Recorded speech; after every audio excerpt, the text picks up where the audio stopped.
doesn't change the oath, but raise that right hand. Under the penalty of perjury, do you swear to tell the truth, the whole truth, and nothing but the truth? I do. All right, go ahead and have a seat. This is a preview file. For example use only.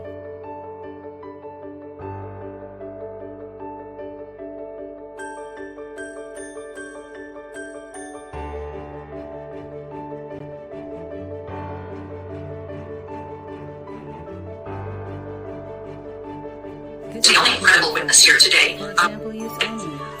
And frankly, is the only credible witness here today regarding her level of emotional distress. I find her testimony at the temporary orders hearing credible, and the testimony at the permanent orders hearing credible.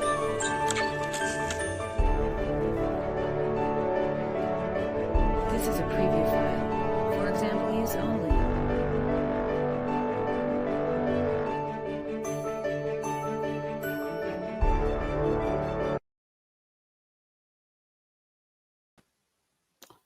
What is up? Welcome. Come on in, guys.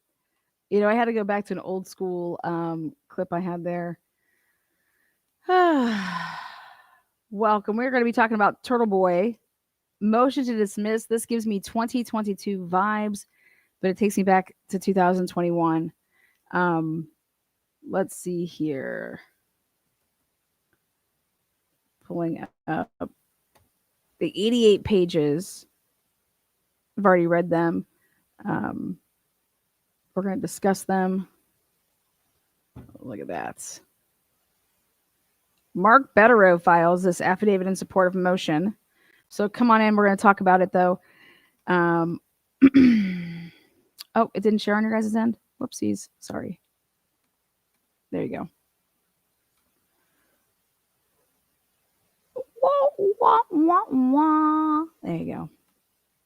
All right, so this takes me back to, again, what I'm saying, this takes me back to 2021. Those of you guys that don't know, if you guys have just joined my channel recently, in 2021, I launched my first YouTube live March, 26th, 2021. And literally within 2 months, May 26th, 24th, 25th, something like that, heading into Memorial Day weekend, YouTube creators who knew that I was pissing in their cereal, they're like, oh shit, she's about to expose all of our scams. We better get a scandal going against this broad. So Turtleboy's motion here, it actually starts from the beginning of everything he's dealt with since 2020 with Kate Peters, and then obviously it goes into 2021, 2, 3, 4, 5, 6. But back in 2021 and 2022, people had come for me, and 16 people thought that they could get together, whether they were a YouTube creator, whether they were a member or a moderator of the channel. And they literally came for me and said that I had that I was a sexual predator and that I had 16 victims. And they filed with courts. They went and filed police reports. They fabricated evidence. Literally, they made evidence and submitted it to lawyers, who then submitted on their behalf during ex parte testimony, during then live hearing testimony. That was my first look at people will lie, people will cheat, people will do whatever. It does not matter if you say, I swear to tell the truth. I am still dealing with what happened in 2021 and 2022 to me to this day. To this very day. And one day you guys will hear all about it from start to finish. But reading these 88 pages, I knew that I could, I felt what Turtleboy was going through. People tried to get me arrested, called the feds, FBI. People went to the Ohio Attorney General's office here. And really, these people that got together, they were people that I did not want to be friends with. That's it. I didn't return like their text messages or their phone calls, or didn't let them mod for me. They were what I call spaghetti, straight until you get them wet. Crazy motherfuckers. Real life people that were using the criminal justice system and exploiting statutes like, hey, we're going to say that this person is doing X, Y, and Z, even though they weren't. We're going to say it, and we're going to manipulate and manufacture evidence. And then here we go. We're going to try to deplatform her, get her off of YouTube, because we need to protect the lie that we built with our channels. Woo. Yeah. So this to me, it literally, I hate to ever use the word trigger. But this, I was like, damn. I mean, people banging on my door, people driving through like 7 to 8 to 9 states to drive to Ohio to lie to detectives so that they will arrest me for porn, for spreading their, I guess their junk. I'm like, what the fuck are these people talking about? People saying that I poisoned their dog with meth, with oxy. I don't even live in Colorado. How could I poison a dog in Colorado? I don't live there. I mean, it was wild. Absolutely wild. And it was all to try to protect their little fucking shitty ass YouTube channel that existed off of lying to the public, the members, the subscribers of those channels. I single-handedly took down 130,000 person YouTube channel. I had 3,000 subscribers. Literally took the bitch down. And when I said I would take you down, I didn't mean physically. I meant like, I'm going to expose your lying, nasty ass. They didn't like that.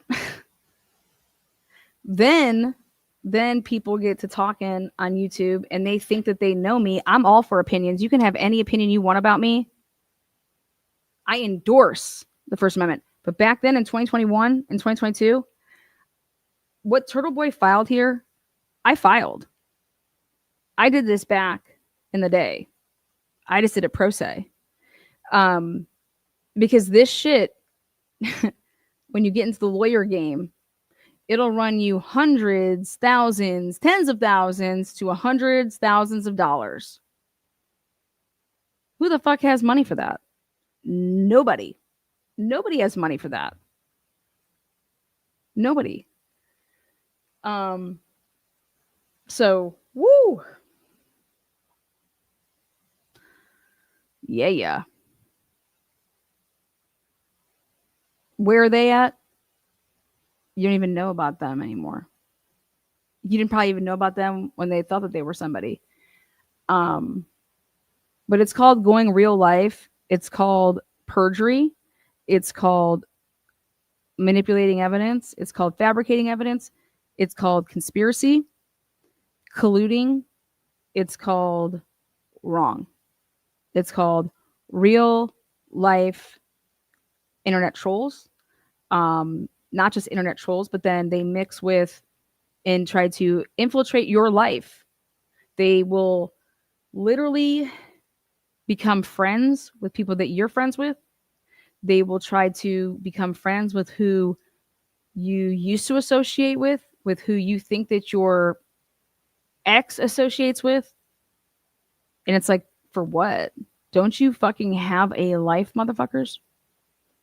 No, and that's the thing, is that they don't. But the thing about the courts is that this stuff takes so much time. Is you're going to see Turtleboy starts talking about something in 2020, and then it takes us all the way to present day with this filing.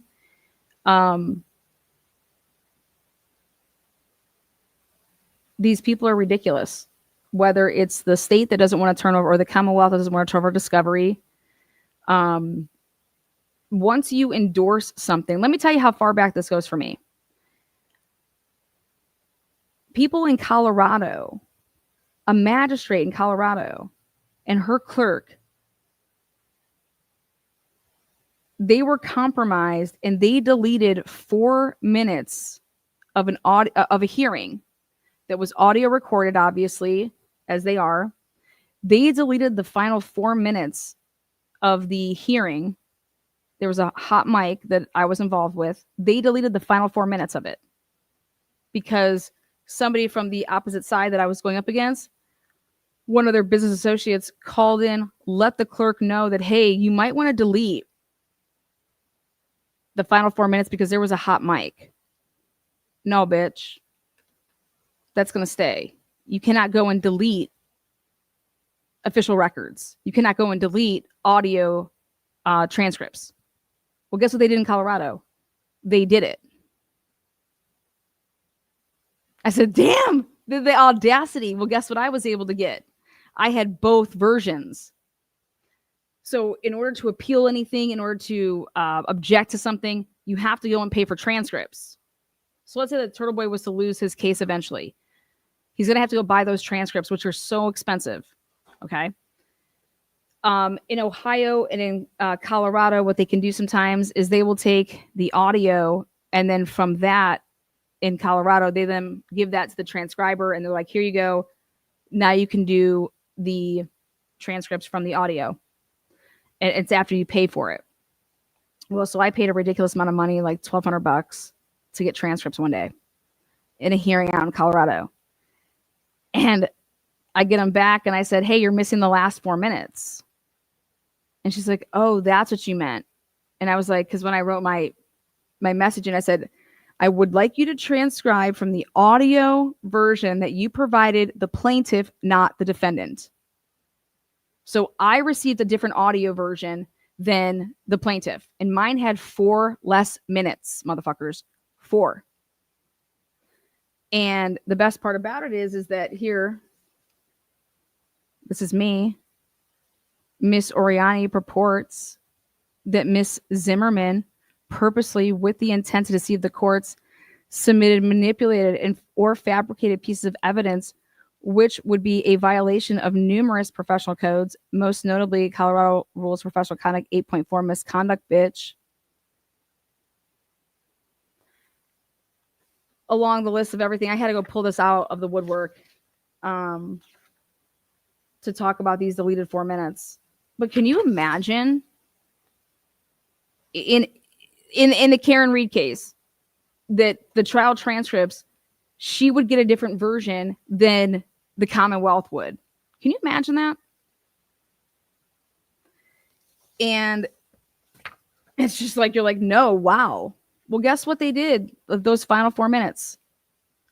Those final 4 minutes, the magistrate and her clerk, I don't know what you want to call her, bestie, they were in the courtroom and on a mic that was still rolling. They were talking about about our proceeding that just had happened. And they say, did you Google her? I Googled her. And they were talking about that they were Googling me.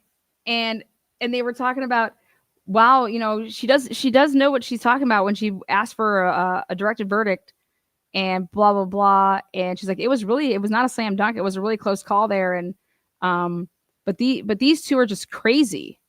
This is what this bitch is saying. A magistrate on a hot mic talking about, the people that she's hearing and presiding for. And she's, hey, I am the finder here of fact. Bitch, you calling me crazy? No, I think anybody that goes and files a protection order against somebody that they've never met is absolutely crazy.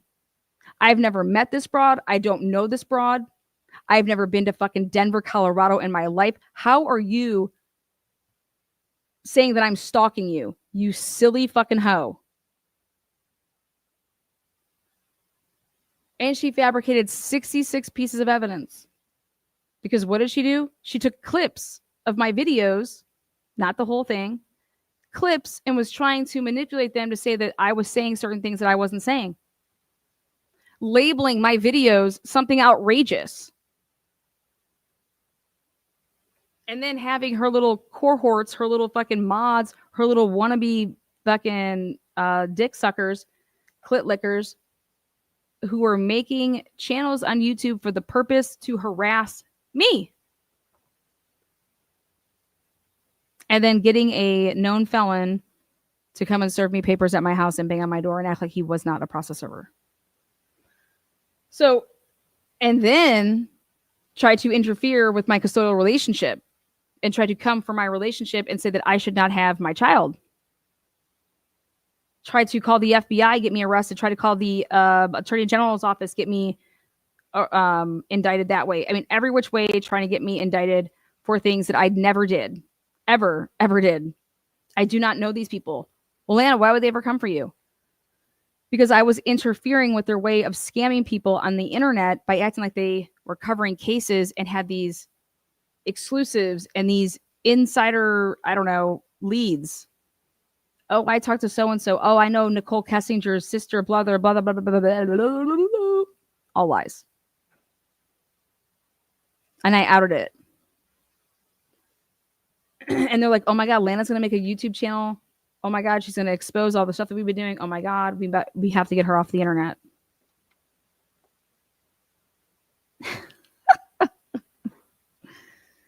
You know what I say to people? Bring it. I will fuck you up. Not physically. I will handle it myself in the courtroom. And you will lose. Eventually, you will lose. Until you get to the point that you have corrupt people presiding over cases. How do you beat corruption? You're not going to beat it with a lawyer, and you're not going to beat it without a lawyer. So I chose to save my motherfucking money and grind. I mean, can you believe they tried to say that I poisoned a dog? I don't even live in Denver. People are like, Lana, are you going to cover this? I was like, dude, if I cover this, this is going to take me to a place of where I've already said this is what's going to happen. People are going to come for our First Amendment. People are going to try to exploit the statues and try to either say that you're harassing me, you're doing this, you're doing that. If you don't like the content and if you don't like my opinion about you, then don't fucking watch what I have to say. Okay, I'm not harassing you. You're choosing to watch my channel. You're choosing. And then these motherfuckers, I would then on purpose do members only. Bitch, you paying to watch me. You dumb as fuck. Now you paying to watch me. And then you're going to take it to the courts and try to say that this person's bullying and harassing me and intimidating me and blah, blah, blah, blah. You a weak girl. You a weaker boy. Can you believe a man drove from Colorado in his shitty ass, wrinkled ass suit. He's 5'6", bigger this way than he is this way. And because his girlfriend, who has a husband, she couldn't get me arrested and detained and with criminal charges. Don't worry about this, honey. I got it. I'm going to drive to Columbus and I'm going to say that she's passing around my dick on the internet.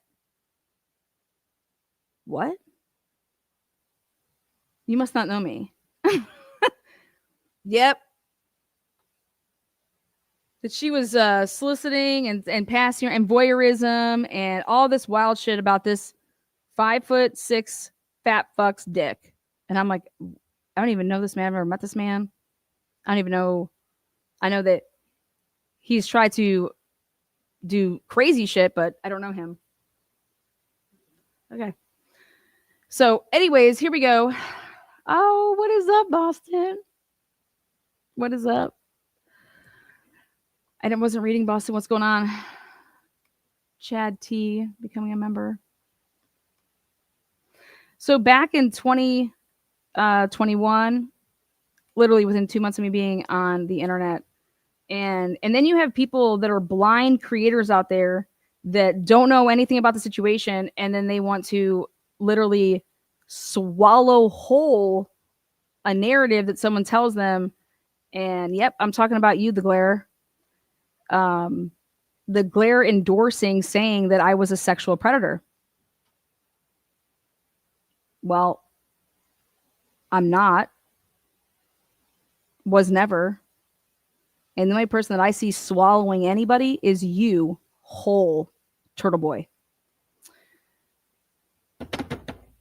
Jimmy Kimball would be like hitting all the bells and cowbells and woohoo. So let's talk about it.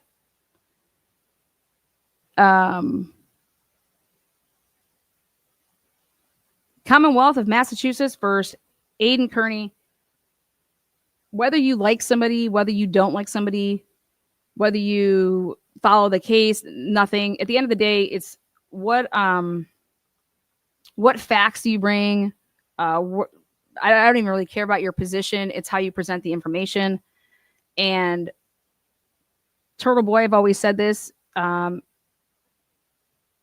not learn the case from Turtleboy. The Karen Reed case I came across back, Go look at my first video I did in Karen Reed. It was when nobody was talking about Karen Reed. And one of probably four of my mods are from the Boston area. And Miss Kelly was like, hey, you really need to look at the Karen Reed case. And I was like, hey, I'm really busy right now. Hey, I'm really, really busy right now. And but when someone says something to me and it's a mod, I peek. I take a glance. And I immediately saw that Alan Jackson was her attorney. And I was like, well, fuck, she's in good hands. She doesn't need me advocating for her. Like, dude, she's got Alan Jackson. And then I saw that it had to do with the cops. And I was like, sign me up. I was like, corruption? I was like, oh, hell yeah, I'm in. Because this shit has to stop. People say, Lana, why do you always cover? Why do you go after the cops? Why did it? No, I'm going after corruption. I'm actually standing up for the people. Like, we the people. We the people. And so, dude, we are empowering people to have power and to do the right things with that power. Okay. I don't need to go around and when I see police officers in person, anybody that's ever with me, they will tell you nothing other than this. I'm the first person to see a cop and say, thank you for your service. Thank you so much. I can only imagine what you go through. Okay. But I don't need to come out here and tell anybody about everybody that's doing their job. Okay. That's their job. Okay. But I can thank them for their job. But my channel is to bring awareness and expose, not exploit, but expose, hey, here's the side that the media, the mainstream media that's spending tons of money, and they have a ton of money. This is what they're not telling us. So with that said,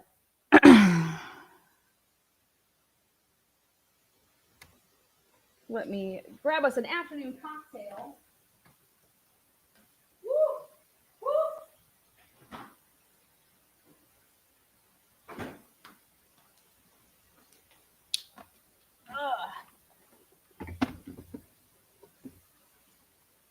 All right.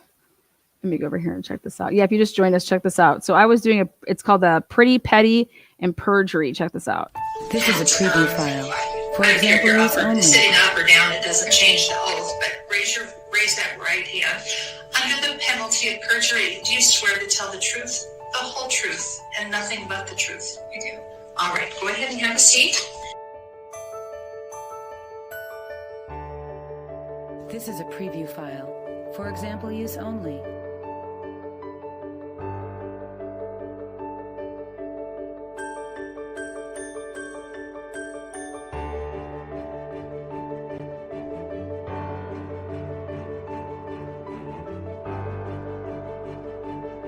is the only credible witness here today. For example, use only.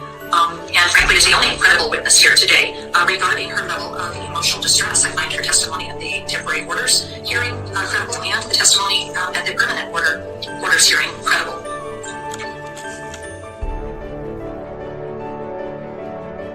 This is a preview file. For example, use only.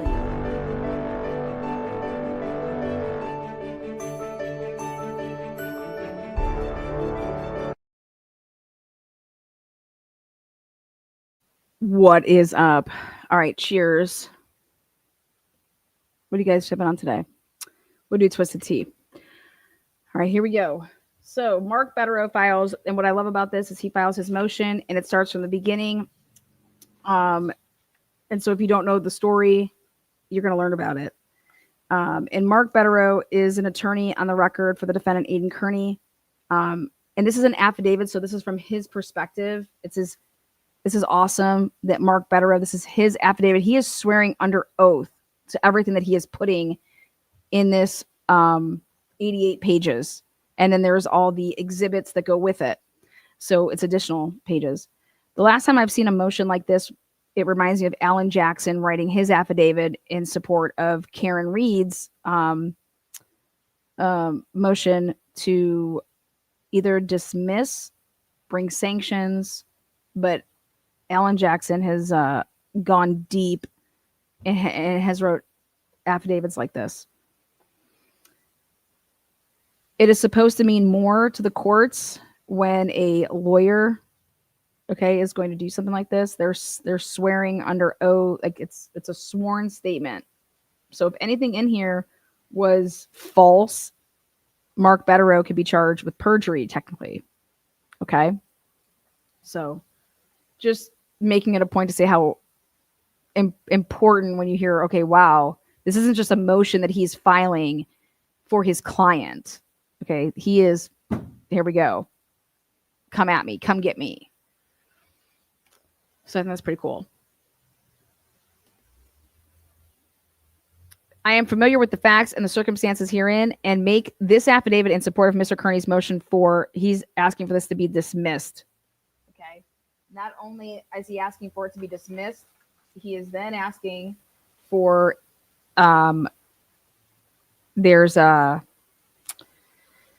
he was listing A, B, C. Okay, yeah. The A and B are the first, he's giving case law there.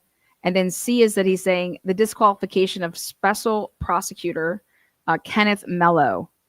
And when you see something like that, like the R, like the Rule 3.7, that is Massachusetts Rules of Professional Conduct. Okay. As you saw me flash over the screen a couple minutes ago when I said that Miss Zimmerman, she was the attorney for Vanessa Walsh back in the day. And I said that Miss Zimmerman is in violation of her Colorado Rules of Professional Conduct. Okay. Here's an example. When I said that Miss Zimmerman violated Colorado Rules CPR 1.3 due diligence when Miss Oriani provided Miss Zimmerman with documentation on or about July 4th, 2022, that would have required Miss Zimmerman to examine and investigate the information provided by Miss Oriani. Please see exhibits AK and AL. Miss Oriani's emails to Miss Zimmerman on July 4th, 2022. Miss Oriani purports that Miss Zimmerman did not research said material because if she would have seen that her client's falsehoods led to Miss Oriani being falsely accused and wrongfully ordered a PPO. I fucking do your due diligence. Miss Zimmerman violated Colorado Rules 1.2, 1.3, 1.4, 1.6, 1.16, 3.4, 4.1, and 11.6. Miss Oriani purports that Miss Zimmerman did not investigate or research Miss Oriani's July 4th, 2022 email, but instead retaliated by filing a motion and affidavit for citation for contempt of court on July 7th, 2022 against Miss Oriani. Please see Exhibit CM. The motion an affidavit for citation. That means Miss Zimmerman filed an affidavit just like how Mark did. Now, can you imagine if you're going to file one and back Vanessa motherfucking Walsh? You going down. Miss Oriani reports that once she made Miss Zimmerman aware of the information in her emails at the beginning of July, it would have rendered different actions from Miss Zimmerman that follow the Colorado professional rules of conduct. Instead, she violated them for her own personal financial gain and personal vendetta against Miss Oriani. This is what I filed. Okay. No lawyer needed here. And so when I saw it, I was like, look at this. Boom. That's what we're talking about. We're talking about rules, these ethical codes, these professional conducts. Every lawyer has to abide by them, whether you are in any state across the United States of America. You cannot do certain things. You must put the fairness and in the interest of justice in the case above all, whether I'm your client or not. Okay. What you cannot do is, if I can prove that you're doing things for the mere financial gain of something, because I said, why would anybody take Miss Walsh on as a client? Why would you ever lie for her? Why would you ever ask questions knowingly letting her lie? Okay. Well, if Miss Walsh, and I have her stating it to the world, I will pay however much it takes to take Miss Oriani down. That is motive. That means whoever is going to take on Miss Walsh is going to pay, here you go, however much it takes, because Miss Walsh was a trust fund baby. Sad thing is that her husband did all the fucking amazing work in their life, and she just, I don't know, blew their money on, I think she was addicted to Oxy, and she would leave her pills scattered all over, and her dog got into them and then wanted to blame me for poisoning her dog with Oxy. Who poisons a dog with Oxy? Are you out of your fucking mind? That's what she called up the police and said. This broad is cuckoo for Cocoa Puffs. She reminds me of Krusty Panties. The only difference is that I've never worked with Vanessa Walsh. I didn't know Vanessa Walsh. Krusty Panties was actually Aiden Kearney's employee, in a sense. So then I said, oh God, Krusty Panties is kind of like Andrea Powers. If you know, you know. So Mark Betterow is like, listen, we are getting this dismissed. If we don't, then we are definitely getting Mello disqualified. Okay. Here's the background. This is what's awesome, is that it goes in order. If you don't know the story, these 88 pages sum it up. Mr. Kearney, known by the moniker Turtleboy, is a credited independent journalist with large platforms on social media and YouTube. At the time, though, I don't think that he was as big as he is now, you know, and be prepared for them to use that against him in some capacity. They're going to talk about the fact that he was deplatformed. So I'm playing I'm playing fair on both sides to tell you what's going to be their comeback with things is that he's not even allowed to be monetized. They're going to come at him with things like that. He's not in good standings, but at the end of the day, though, he is a credited journalist. He writes articles and regularly hosts live YouTube shows, which generally are 2 to 3 hours in length and address numerous topics of public concern. Keyword there is of public concern. Public concern is what the media is supposed to be about. We cover things that should concern the people, that interest the people. That is investigative journalism. That is independent journalism. These people on YouTube back in the day thought that I could be bought. My integrity will never be able to be bought. I do not have a price tag. They would always say Lana's just a loose cannon. No, Lana follows the evidence. Lana does not play puppet to fucking anybody. Sorry.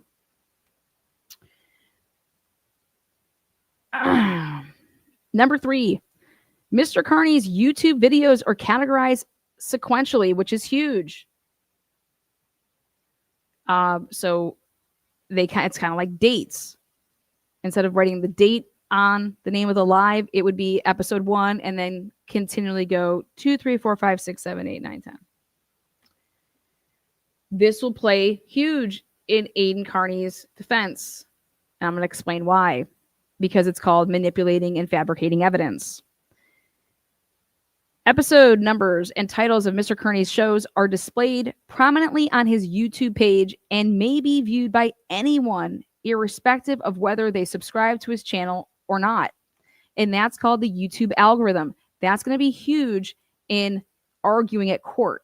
So if this should make it to court, I would love to give Aiden Kearney my audio transcripts. I would love to give him the actual transcripts. I have them all, just to see how things were ruled in Colorado with things about labeling people a public figure. Use it. It's part of case law in Colorado. It'll help Aiden Kearney.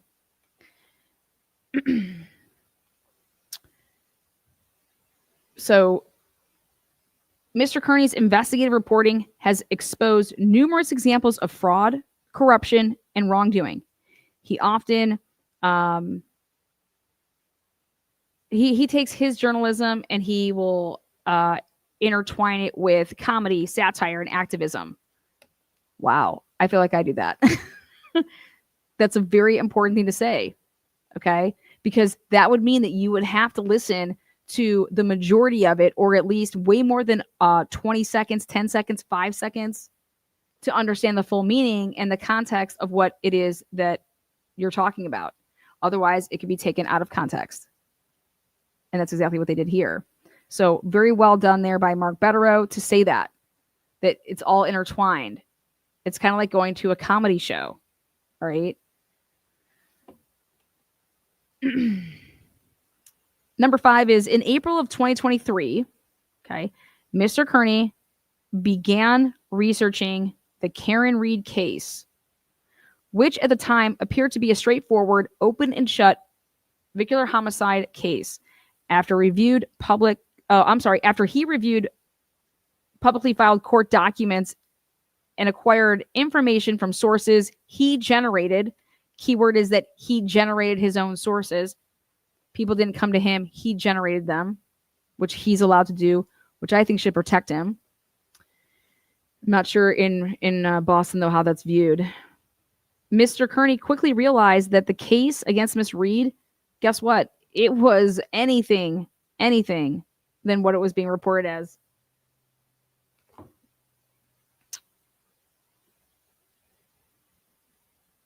Number 6 here is, since he first divulged into the circumstances surrounding the John O'Keefe, a Boston police officer, ended up being dead on the front lawn of another Boston police officer, Brian Albert, his yard, shortly after Miss Reed, she dropped him off. So they're just kind of talking about this was a Boston cop, another Boston cop's yard. The girlfriend of the Boston cop dropped him off on that lawn. Mr. Kearney's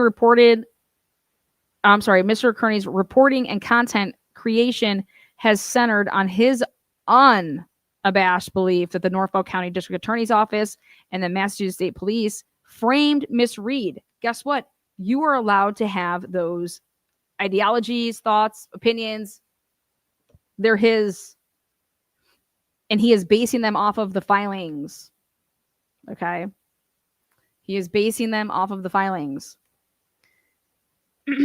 So, hey, this is his stance. And why Mark is really honing in on that is because he is showing that this is a retaliation. Okay?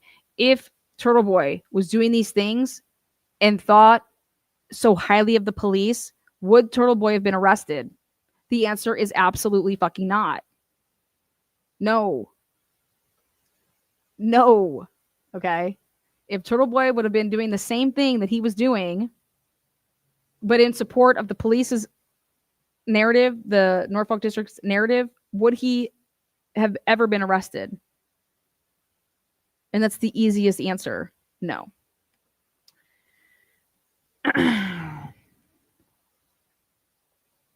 Yes, January 24th. I was reporting on the Karen Reed case in 2023 as well. I did my majority rollouts there in the summer. So I was covering the case. And I did a bomb with Jen McCabe's digitals, her phone and her watch. So I think I was covering it. Literally, I think he did his first episode in April of 2023. I can't remember if mine was June, July, something like that of 2023. So, okay. Not only was he being harsh on the police, but hey, the McCabes right here. McCabe. Number 7. On April 18th, 2023, Mr. Carney published his first article about the Karen Reed case, and it was titled The Canton Cover-Up Part 1. Corrupt State Troopers Helps Boston Cop Cover Up Murder of Fellow Officer Frame Innocent Girlfriend.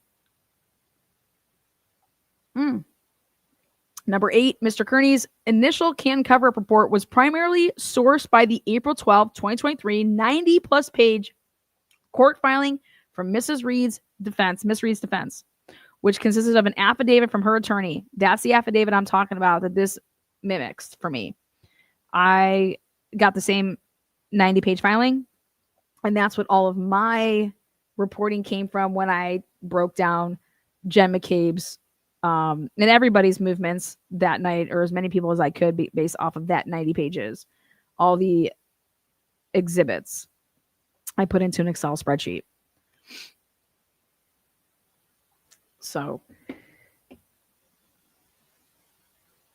again, the highlight piece there is including the police reports, the data from the extraction of the Cellbrite from Miss McCabe's cell phone.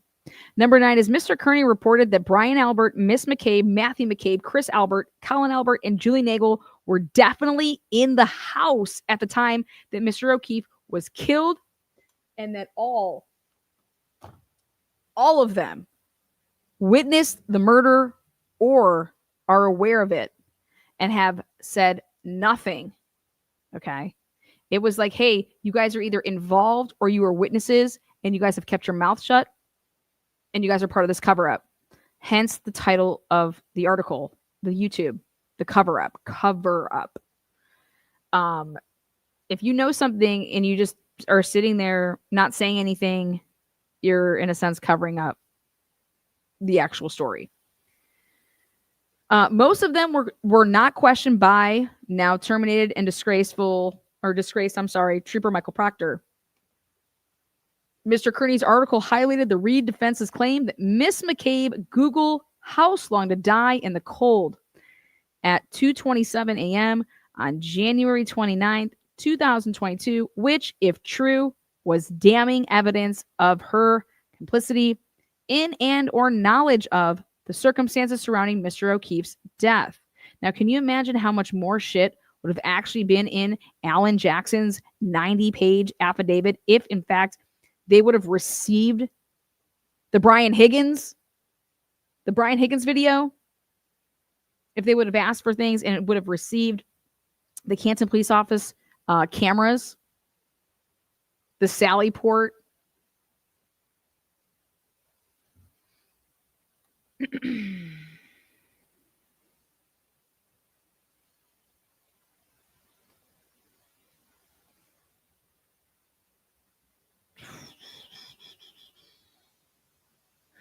No individuals criticized in Mr. Kearney's April 18th, 2023 article for their alleged involvement in Mr. O'Keefe's death or its cover-up later became the alleged, in quotes, intimidated victims in this indictment against Mr. Kearney. It's just not this indictment, but he has multiple indictments related to Mr. Kearney's purported intimidation. There was of Mr. Proctor and Sergeant Yuri Buchanan, but guess what? Those were later dismissed by the court. Number 12 here is Mr. Kearney's well-sourced, dogged reporting and outspoken support of Miss Reed's innocence lit the spark that quickly ignited the Free Karen Reed movement, a phenomenon which galvanized worldwide support for Miss Reed and relentless, blistering criticism of the DA, MSP, and the civilians whom Mr. Carney and many others believe concealed the truth about Mr. O'Keefe's death. Number 13 is Mr. Kearney's coverage of the Karen Reed case, which to date includes 528 Canton cover-up articles. Think about it. There's 365 days a year. And so he is pushing that, what? He produced almost a year and a half's worth consecutive days articles.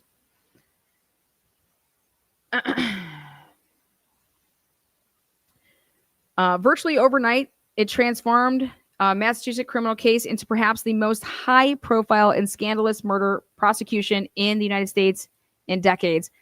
See that word scandalous? Exactly. You know what a scandal is? So I called it a sex scandal against me. Okay. Look up what the word scandal means. Scandal. This is a total scandal. This is. Number 14, Mr. Kearney's frequent reporting on the Karen Reed case has played a substantial role in the public's loss of confidence in the integrity and competence of the Norfolk County law enforcement. I'm sorry, but it stretches way more to me than just the Norfolk County law enforcement. An ongoing scandal that continues to plague the DA and MSP in the aftermath of Miss Reed's acquittal. This is why I think Aidan Kearney should be. It's an embarrassment, but hey, Karen Reed being found not guilty and based on the jurors and what they have said, it's if he doesn't get this dismissed, he's eventually, it's just a matter of fact of when Aidan's going to win. He's going to win. It's a matter of just when he's going to win, how much he is going to win. But don't think for a second this does not take a toll on your life in every aspect. And that's unfortunate when you have young children that you are supposed to be spending time with, that you're supposed to be focusing on, that even when you're with them, you're thinking about other things. That stuff is not okay. And I've always felt for Mr. Kearney because of that, because I know what that feels like. To be wrongfully accused of something and to have those people that wrongfully and purposely accuse you of those things, then team up and to think that, wow, the police are now part of this and they have the power and they're coming for me. Yeah. You like that, Kearney? You like that?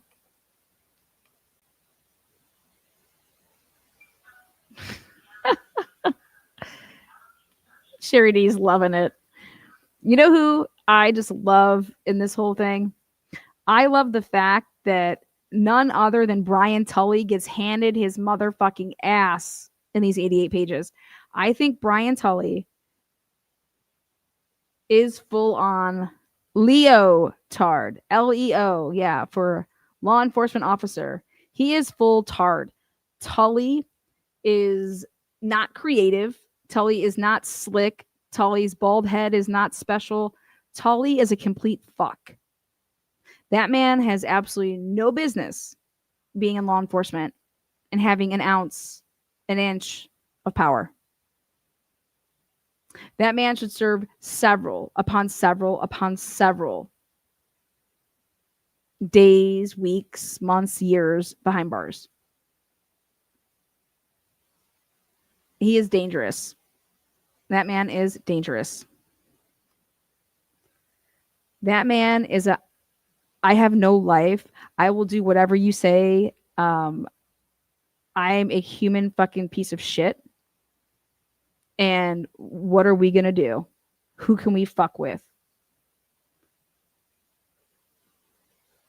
He is a huge, huge problem.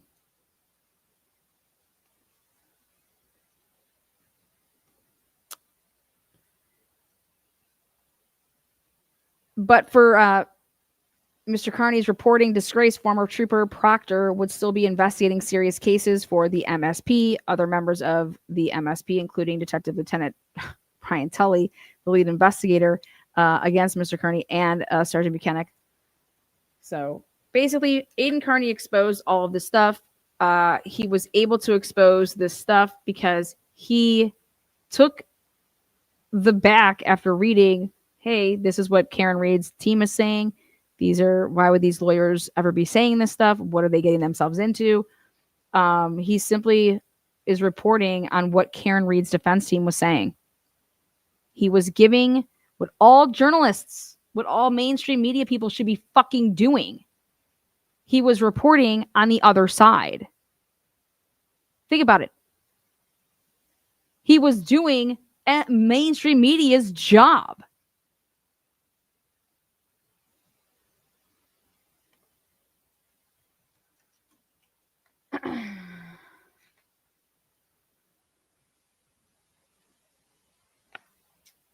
You know, people want to say that, well, because of Turtleboy, there's been this fallout with these other cases. You know what? It's sad to say, but in order for things to change, guess what, guys?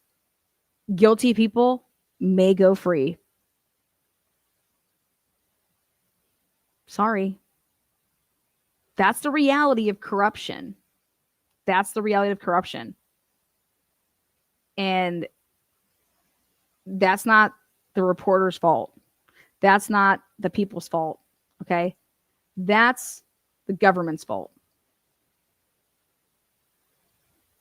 But as they say, I'd rather have, 10 guilty men go free than one innocent person go behind bars. And I think that these two names that are said in here, if those people had any involvement, okay, in the work and investigative measures, sorry, you're not credible. This investigation is not credible, and these people are going to walk. Guess what? Babysit them. The government should babysit. Pay some people to babysit.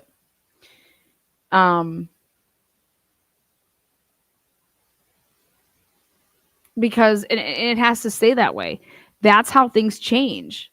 That's how things change. People that are guilty are going to be free.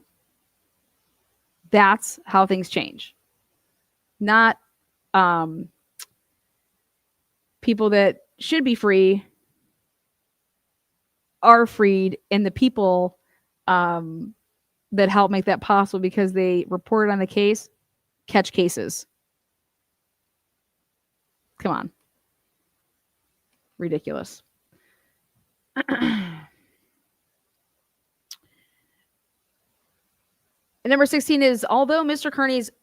Carney's reporting on the Karen Reed case raised disturbing questions about the possibility of systematic corruption. Systematic means way deep, way rooted in the Norfolk County District Attorney's Office, and it gained him tens of thousands of supporters. The public officials and private citizens he has accused of wrongdoing, and the microscopic segment of the population who remain convinced of Miss Reed's guilt, despise her acquittal, despise him for his coverage and opinions. Do you guys feel like we are sorting out an argument in fourth grade? Because I do.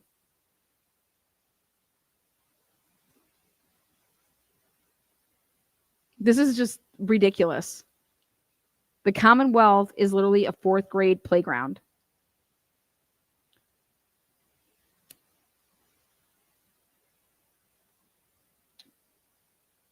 Sad. Since Mr. Carney's exposed the scandal surrounding the Reed case on April 18th, 2023, the DA, the Massachusetts State Police, Miss McCabe, and the Alberts have repeatedly used the criminal justice system as the instrument to quote-unquote silence Turtleboy. That became a movement. Well, against me, it was called Operation Takedown Lana Oriani. And they literally wrote those words in a memorandum and passed it around these YouTube creators. And they all had roles. And who was going to be the victim? Who was going to lie and say that I sexually harassed them? I dare you to fucking lie on me, bitch. While you're throwing yourself at me like spaghetti. Straight until you get you wet, huh? Why can't your man take care of you? You're over here fawning over me.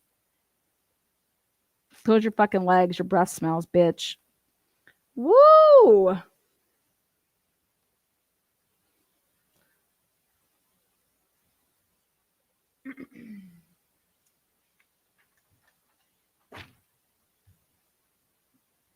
This is the summary of the motion, or I should say motions.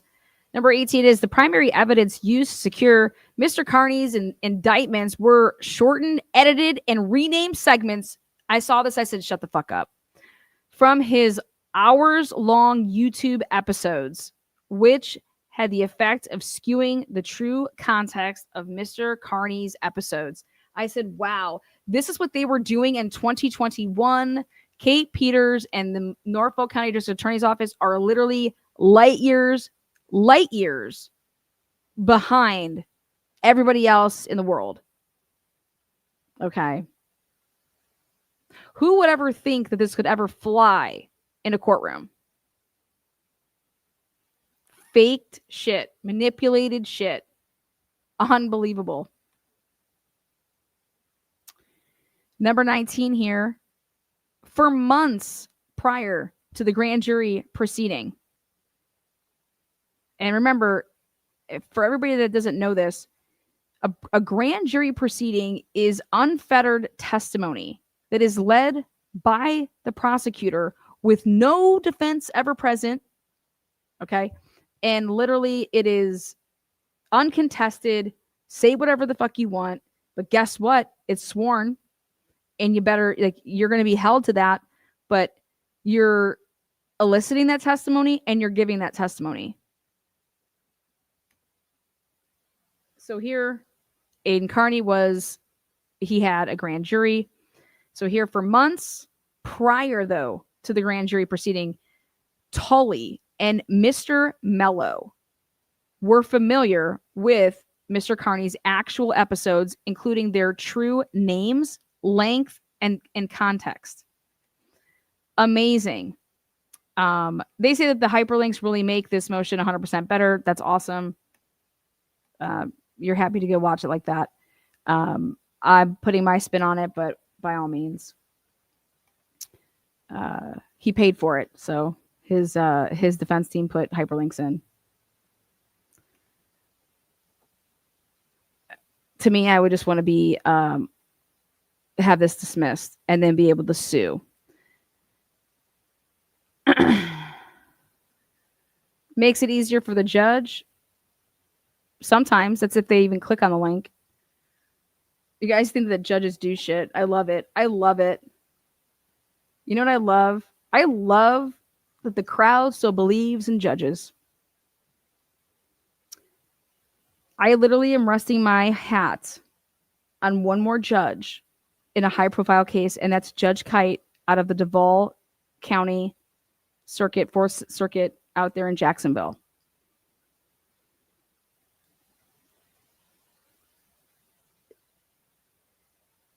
She is the last person that I am. Hey, you are my faith or the fault of why I will never believe in judges again. You guys, right is right and wrong is wrong. Come on. Common sense is common sense. Come on. Just like you don't ask the jurors to park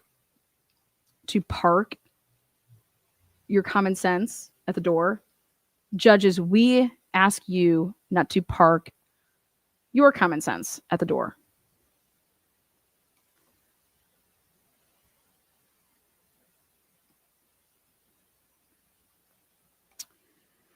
All right.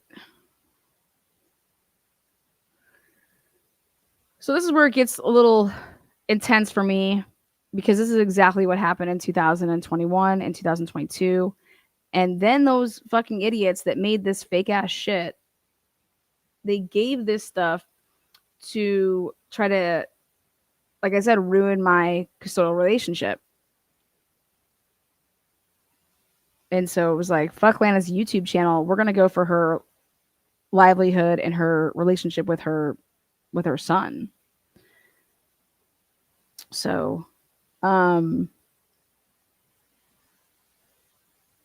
Mr. Mello welcomed unvetted evidence and guidance from Catherine Peter. What a name. A private citizen who they knew harbored an unhealthy obsession and hatred for Mr. Carney. How could anybody be taken serious when you literally slob on somebody's knob in such like hatred, but you still suck them off?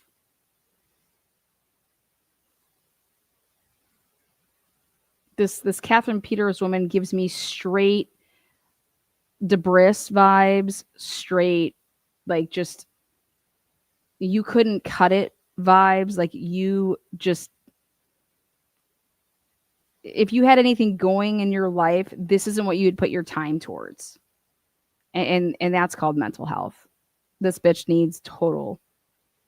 This bitch, and so many people are like her though on the internet, and you just can't talk about them. You do not fuel them. And trust me, they will need to get their dopamine somewhere else. That's just the fact. You do not make people like this relevant.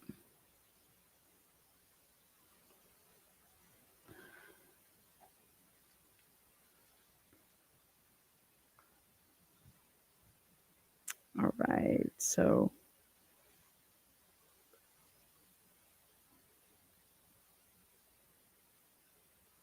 number 21. Miss Peters' dreadful credibility included indictments in 2020 and 2023 where she falsified and forged evidence to harm Mr. Carney, the latter of which included her audacious defamation and exploitation of Colin Albert and Chris Albert to further her insatiable urge to embarrass Mr. Carney.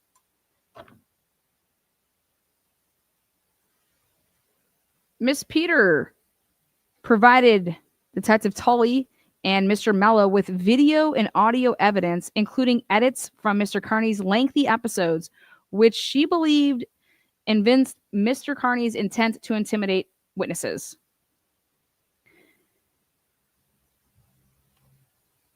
As detailed in the accompanying affidavit of Courtney Healy, according to Detective Lieutenant Tully, Miss Peter directed him to specific timestamps. Oh my God, this just makes me want to barf. To specific timestamps of Mr. Carney's episodes, which he located and edited rather than review the linked files provided to him by Miss Peter. Tully apparently renamed the edits he made from Mr. Carney's episodes such that they did not accurately reflect the names created by him, and then saved them in folders that Tully created, which included at least one file named Intent. Unbelievable, right? Right? Unbelievable. So check this out. One of my live broadcasts, one of these thirsty hoes came in and she wrote in chat like, hey, what are you doing or where are you going?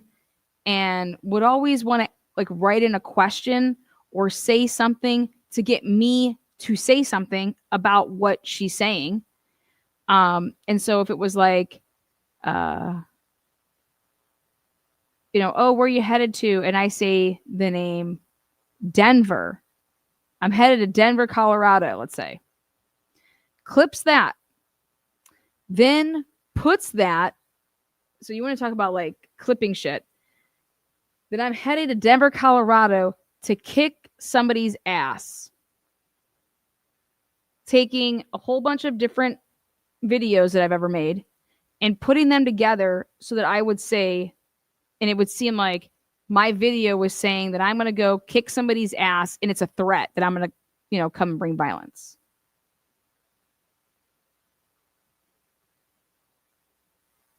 Okay, normally when you have something like a grand jury or ex parte hearing, that evidence that you use to get to the point of, okay, this is going to proceed, okay, you then have to show that evidence at then the actual trial or the hearing that would follow. What I think's hilarious is that these people think that they don't have to do that. Do they miss that part of it? I can understand a witness not realizing that. Oh, wait, I only have to testify to this once, right? Okay, wait, what do you mean I have to say this again and in front of a jury? Okay. So just think about that. I had a broad literally make and fabricate me saying a bunch of different words, saying it and asking me to say it in chat to talk about something, highlighting a question that somebody would say. I'd read it and then I would answer it. And then that's what they would use, making it seem like that's what I said. And I'm like, wait, what? And then they would blur out the fact that I highlighted somebody's question and then I answered it. They'd make it seem like that this part right here wasn't there, but I just highlighted.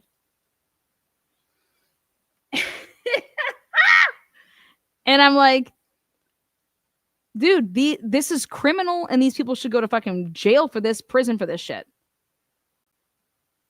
For as big as everything with the internet is right now, if you manufacture and you falsify shit, you should literally, how shouldn't you get in trouble for that? No wonder you wanted the actual data. Yeah. And that's why metadata or nothing. If you don't have metadata, how are you accepting screenshots? How are you accepting a stupid little Excel spreadsheet that you typed up? Run along. You actually should have hyperlinks for that so that you can actually click on it to show you the date and timestamp of when the actual video was created. And that's what I believe Olivia did for this situation, because they are destroying the narrative of these titles, which we're about to get to in a little bit. So in this case, the hyperlinks are really, really important because, and it's only in my opinion important for when you're going to show this is what Tully testified to, and this is the name of the episodes that he titled them, and here are actually the name of the episodes. Subpoena Google, subpoena YouTube, because they're kind of like one and the same. And you need to get and see that Aiden has never changed the title of his live. Okay. Neither one of these parties should be able to testify to the title of anything without authenticity, without you being able to prove that that's what it was at that said date and time. A judge shouldn't let it in. Either one of the parties. Because I would be arguing, because I'm, like I said, I'm going to play it on both ends. Do you understand right now I can go and change a title of my live right now that I made 4 months ago, 4 years ago? I can go in and I can edit the title of the live. I can edit the title of a video I made. I have that capacity. So maybe in 2023, the name of the title was Bob Eats Sally. Then 2 years later, okay, I'm like, oh God, let me change that. And I'm like, Bob Loves Sally.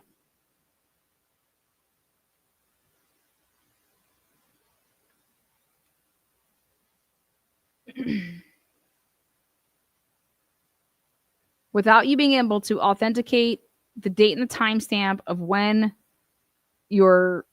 what you're showing me, I don't think anything, I think it's out. Okay, I think it's out.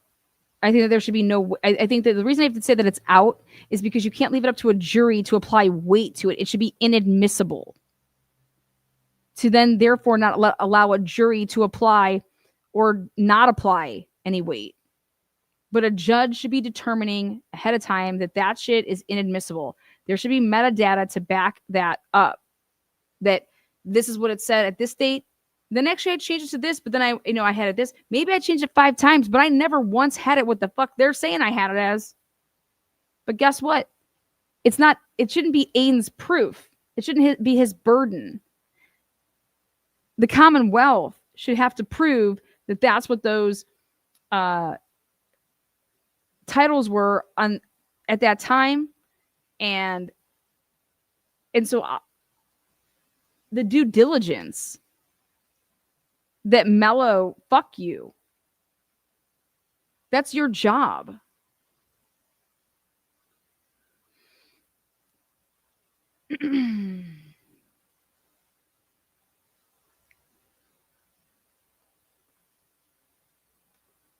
It's sick. It's all just sick.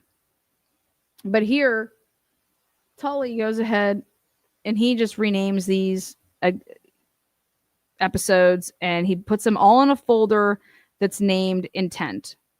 Now, the edited and renamed files and the intent folders Tully created were the exact files that became the exhibits that Mr. Mello introduced. You see how he's saying he's including Mr. Mello here? Mr. Mello, you introduced these, and then he testified to them. Like both of these shitbags did it together. Mr. Mello's direction of the grand jury proceeding made a mockery of Mr. Carney's right to due process. And guess who else is that? This is us. It's not just his due process, it's our due process. And why nobody from mainstream media is covering this, why YouTubers are covering this, is absolutely disgusting because they're coming for our First Amendment. They've been trying to come for our First Amendment, just like they've been trying to come for our guns. Well, they haven't gotten our guns, and they better not get our First Amendment.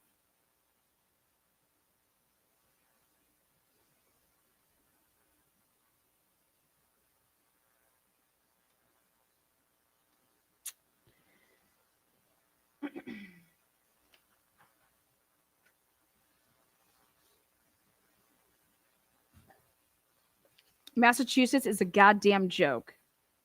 Massachusetts is in the same boat as Idaho. Same boat as Indiana. Mr. Mello littered the grand jury proceeding with his improper comments, his unsworn opinions of the evidence, and Mr. Carney's intent, and by twice eliciting Detective Lieutenant Tully's opinion that Mr. Carney intended to intimidate witnesses.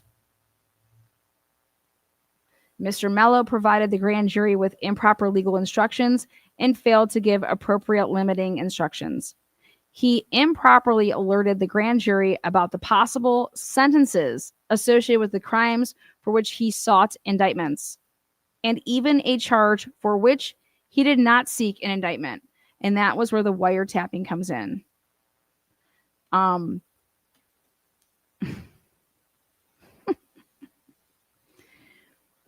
Dude, this is an embarrassment to Massachusetts, not just to Norfolk County.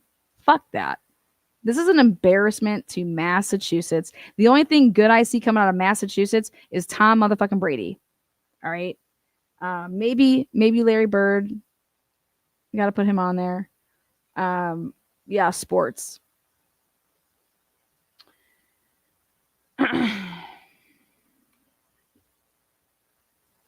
Karen Reed needed to bring in people from out of state to make sure that Massachusetts didn't fuck her. This needed to be on a worldwide scale for Karen Reed to be found not guilty. Okay? Is that right?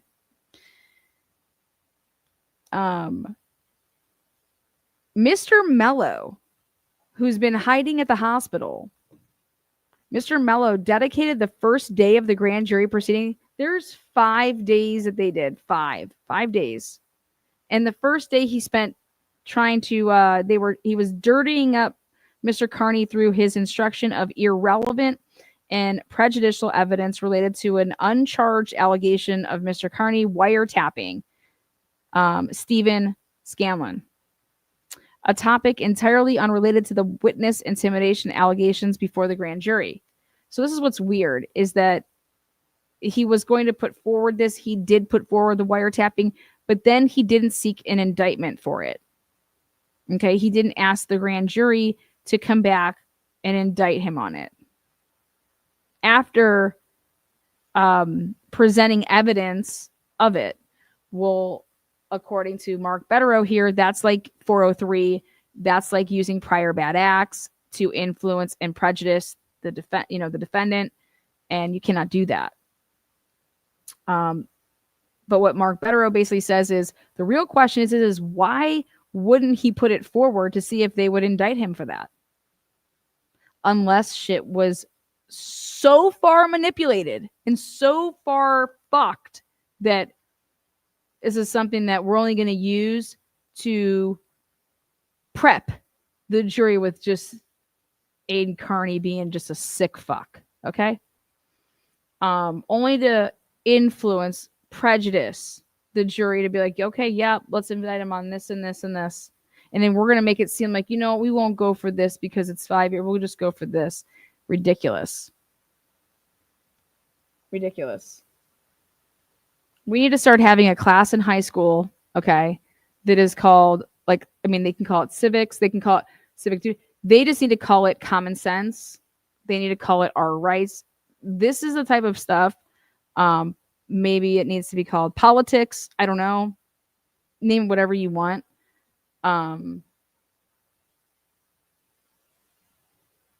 Maybe civil rights. Our civil rights, our human civil rights. This is how people try to fuck you. Call it, we're not going to get fucked 101. We're not going to get gas. This needs to be taught.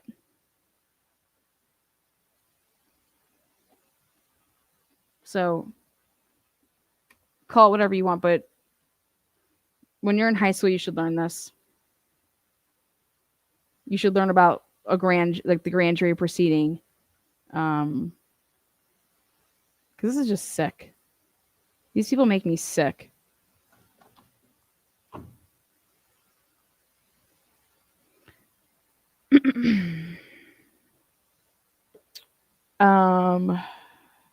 Mr. Mello and Detective Lieutenant Tully misled the grand jury by limiting evidence of Mr. Carney's intent to Detective Lieutenant Tully's edits of his episodes, which left the grand jury with inaccurate and far more incriminating information about the names, length, and context of Mr. Carney's episodes, rather than affording the grand jury access to his authentic episodes, which would have provided it with the accurate and favorable context of Mr. Carney's statements. At least 28 times during the course of the grand jury proceeding, Mr. Mello elicited from Detective Lieutenant Tully materially false and misleading testimony about Mr. Carney's YouTube episodes, which gave the grand jury the false impression that he created the episodes to document his alleged intimidation of witnesses. Despite numerous... Okay, you want to talk about the feds? This is where the feds need to get involved. Where are the feds at? This motion should make you investigate if you're a federal agent. Send this to the feds. Send that to the feds. Despite numerous defense demands for specific evidence from September of 2024 to August of 2025, the DA has failed to disclose exculpatory or discoverable evidence, or at a minimum, explained what efforts, if any, it made to locate the requested evidence. You guys, this should be flat out illegal. Okay. You should have to, within 30 days of demand for discovery, answer it, explain it, or give it up. Especially if we're asking for stuff that you got an indictment on, motherfucker. How am I getting this a year later? 2 years later? How am I never getting it? How was it deleted? How is it now lost? Like, get out of here.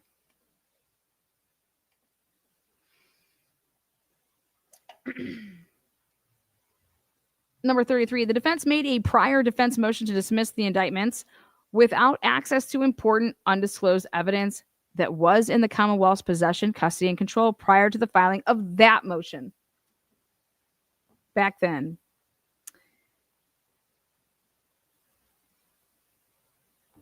Communications between Miss Peter, Mr. Mello, and Detective Lieutenant Tully, which are relevant to the instant motion to dismiss the indictment, have been in the Commonwealth's possession, custody, and control since 2023. It is 2025.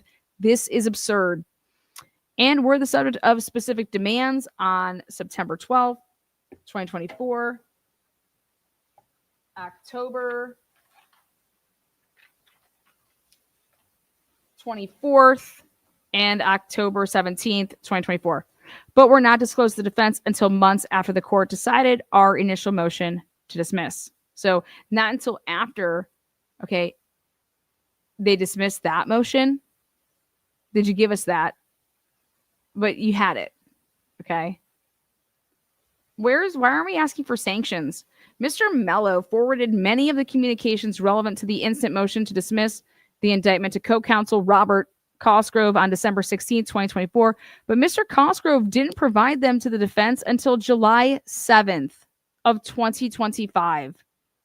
Are you out of your mind? Notwithstanding specific defense demands for that exact evidence addressed to both months before the defense filed the first motion to dismiss the indictment. So we were asking for this. We didn't get it. We had to have our first motion to dismiss heard. We filed it and we didn't have that stuff, but you guys had it and you didn't give it to us. And so the thing I feel like is like, I guess, Mark is making sure that it's really well clear to say that, hey, when you see the dates on this stuff, you may wonder why we didn't put this forward in our first motion. Well, we didn't have it. Just because the emails may say certain dates, we just got it on this date,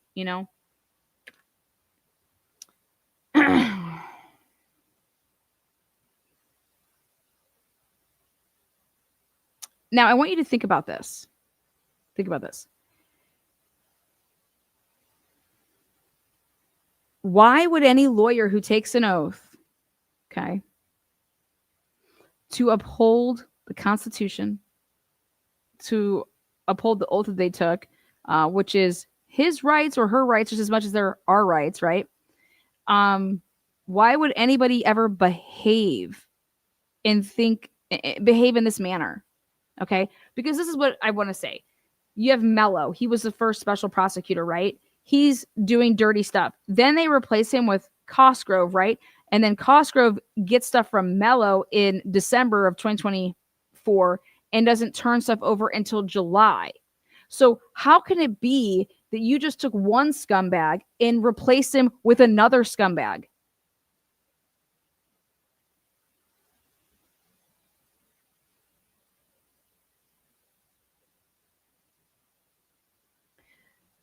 Because isn't it true that at the end of the day, all of those people that are on that side are working for whom? When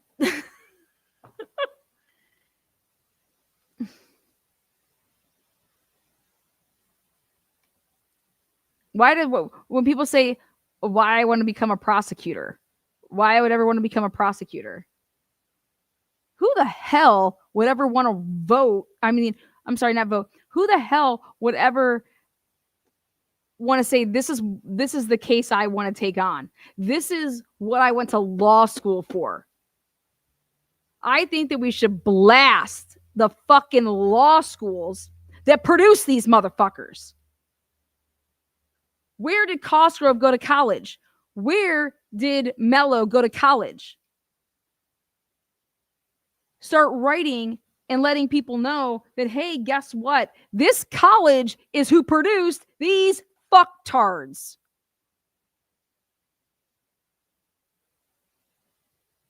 Just like they do in sports. We always are talking about these athletes, where they went to college. Let's start talking about these lawyers and where the fuck they went to law school. That maybe might change some shit, right? You're not going to go be a fucking represent my law school like that.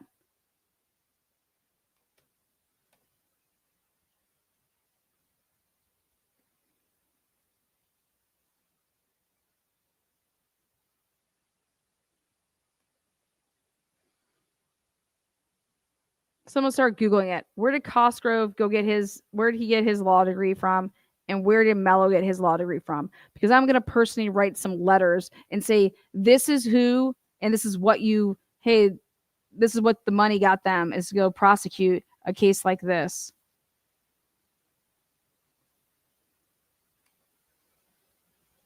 Likely Harvard my ass. Neither one of those fuckers went to Harvard. I'll run laps if they went to Harvard. Motive man. Harvard my ass. More like, what's that school that's over there? Or said Harvard.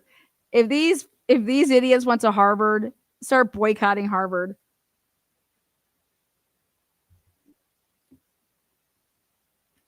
Mello can't see his dick, is laying in a bed right now, like, oh, I can't even. I'm thick. Somebody go in for me. I was just joking. I don't know a thing about this case. Good, you shouldn't. It's ridiculous. This case is shit. This shouldn't even be a case. This is little baby drama land. Here, they're just airing out their grievances over here. Massachusetts State Police is crying about a journalist who's showing the world how shitty they are. Oh my God, let's cry. No, just go down to Key West. Go get your dick sucked, baby. Heard you like to get dick sucked by transvestites. Go ahead, go get it. Go cry. Go cry in Key West.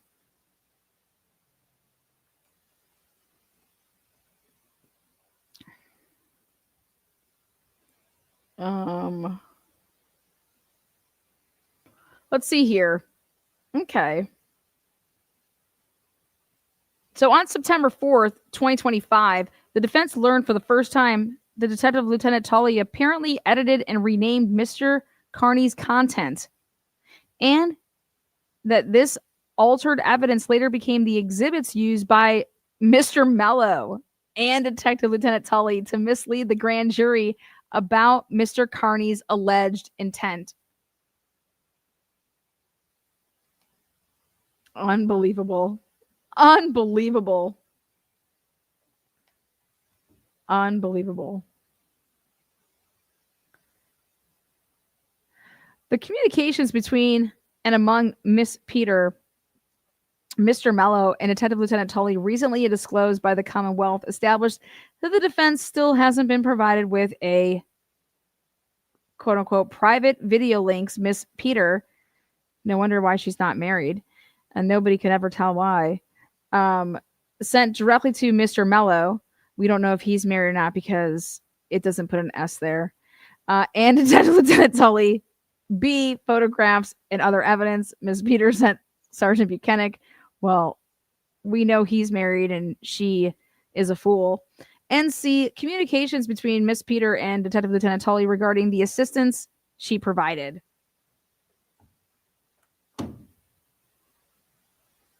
Detective Lieutenant Tully, immediately before he accessed Mr. Carney's actual episodes, and then just edited them, changing their names and placed them in an intent folder he created for the use in the grand jury. You guys, this is falsifying, fabricating, and manipulating evidence. And without them saying those words, he just says all of this, which any judge should be like, this is falsifying. What? Now, don't you think a judge would be like, I want to see those Let me see. I want to see this shit. We're asking for an evidentiary hearing if you don't dismiss this. Now, I don't think they're going to dismiss this outright. I think there will be an evidentiary hearing because he wants to see all this laid out. If this doesn't get an evidentiary hearing, I would not be surprised because it's Massachusetts. Nobody could read this and say to themselves, nothing to see here. They should just be saying to themselves, hey, they're saying all of this happened. I saw what you guys presented there. Let's all have a big powwow. There we go. Capitol. He went to Capitol. There we go. Let's blast Capitol. They're in Columbus, Ohio. So Robert C. Cosgrove University attended Capitol University. Oh, that's for BA. Law school attended Suffolk University. That's why. What a piece of shit. There you go. Right there. He went to law school where? No name.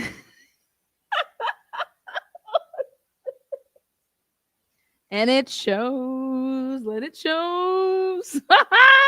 Suffolk University. Who says I want to go to law school there? When have you ever seen that on a bucket wish list? Yep, blast them. There you go. Mello graduated from Stanford Law. Blast them. Let them know this is what you're producing. I think apply a little alumni pressure. People go about it the wrong way. Treat it like college. Treat it like a sports. Okay? Treat it like sports. Bet you these people change. Wear your university across your chest. Wear your name, loud and proud. Put your number out there.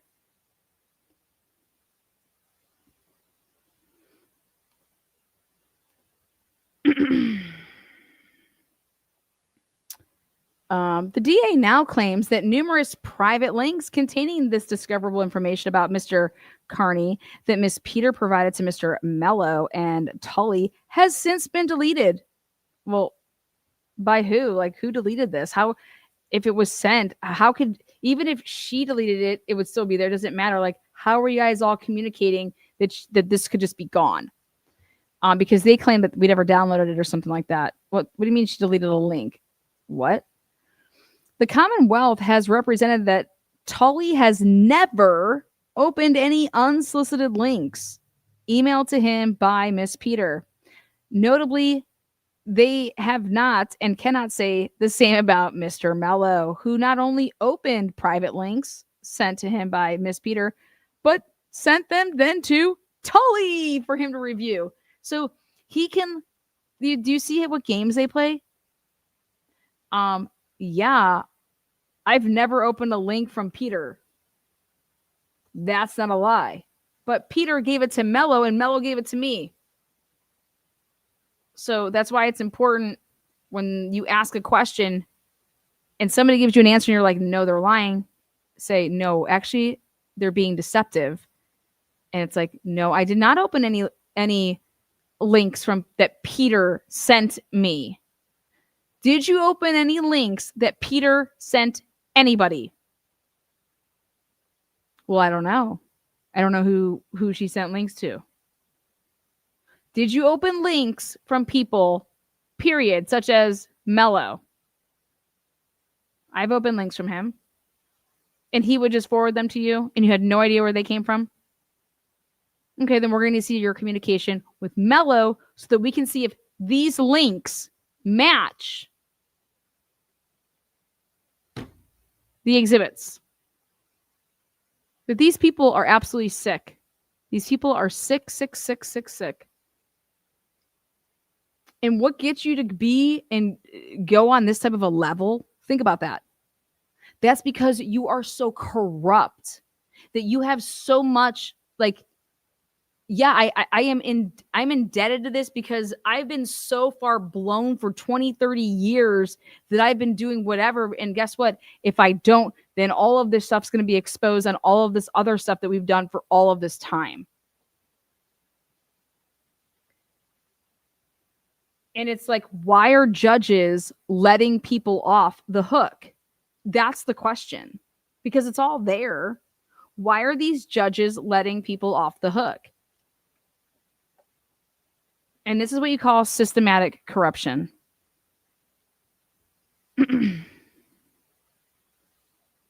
Mello went to Dartmouth.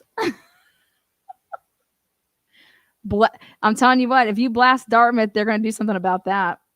They don't want their name muddied up in this shit. There you go. Dartmouth, let's go ahead and talk and say, hey, did you see what you produced? You guys, why are people so late to the game? You gotta treat it like a sports. Why do you think sports is worth so much money? They don't fuck around. I'll call Dartmouth up on my live on Monday and I'll say, I would like to speak with the person that handed Ken Mello his diploma from graduating from law school at Dartmouth. I want to know who the ethics professors were that taught Mr. Mello ethics at Dartmouth.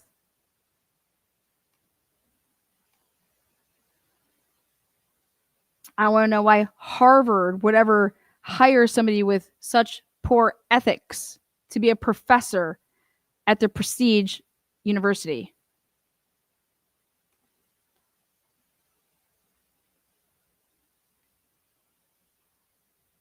Fuck all these pieces of shit.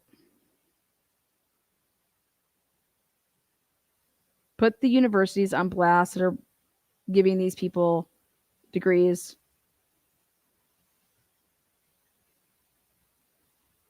Bet you could find some plagiarized papers.